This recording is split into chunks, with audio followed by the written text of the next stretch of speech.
What happens when you decide to glow up, to improve yourself, and then you notice that people in your circle, they're not fully on board or hindi sila supportive sa mga gusto mong gawin? Hi there, my name is Ingrid Nieto Pagulayan. I'm a certified image and culture consultant, and I have met a lot of ladies and also some gents who have come to my studio and they just have this desire to improve themselves, improve their life. And one of the things that they decide to do is either get a color analysis with me, get a body analysis and style consultation, or like an overall image reset package.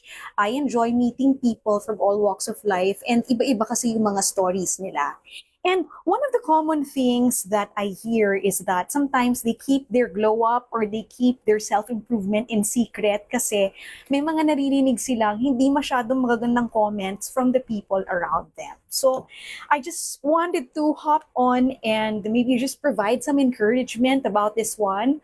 When you decide to make some improvements about your life, you should expect na meron talagang mga tao na either kontrabida sila dyan sa gusto mong gawin, or maybe they're just not used to you making this kind of decision, or maybe because you have taken this step towards your self-growth or your self-improvement, it somehow reminds them na this is also something that they want to do.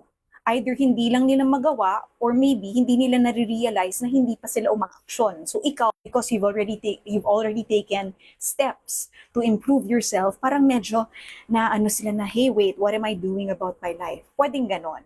So there will be times as well na as you go on and improve yourself, meron ka talagang maririnig ng mga negative comments or people will be discouraging you. When you think about it naman, parang wala namang masama sa ginagawa ko. Parang hindi ko naman ninanakaw yung pera na ginagastos ko. Like for example, you're buying some makeup or maybe you're buying some skin stuff or maybe nag-i-indulge ka in some beauty treatments. You spend for it because you work hard for it. May mga maririnig kang comments. So, huwag mo na lang sila pansinin. Just think about it in a way na, you know what, you are doing this to improve yourself. Ginagawa mo to para mapasaya mo rin yung sarili mo. And if there are people who are not on board dito sa journey mo na to towards your glow up or your self-improvement, then alam ko malungkot kasi sometimes these are people na akala mo friend mo talaga sila or akala mo these are people you could trust. And then sa kanila mo pang maririnig yung mga discouraging words.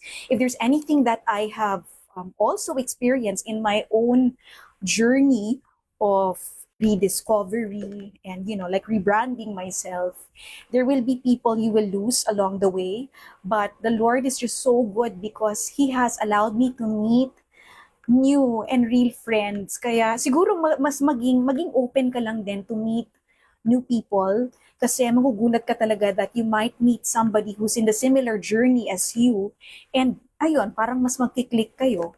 You will really just get each other. And then magugulat ka, mas supportive pa sila. Also hope this is not something that discourages you from pursuing the growth and the glow up that you want to do.